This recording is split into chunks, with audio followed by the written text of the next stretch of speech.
te mudar. Não importa o tamanho da luta, nem da sua dificuldade. Se sente sozinho no mundo, magoado, desprezado, tentando vencer na vida, mas só encontrar obstáculo. E mesmo que tudo pareça perdido, não se esqueça que temos um amigo incomparável que morreu por nosso pecado. Foi traído, humilhado, ferido e rejeitado. Nos amou primeiro, bem antes que nós o amasse.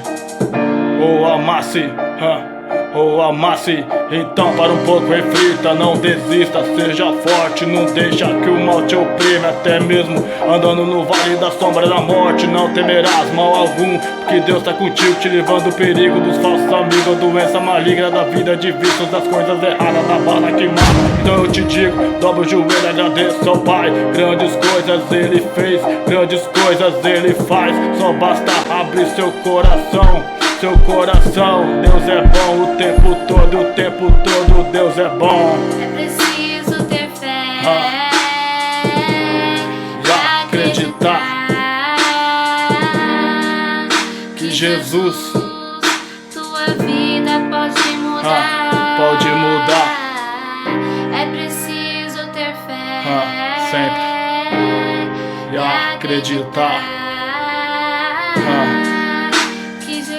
que Jesus, tua vida pode mudar. Pode mudar.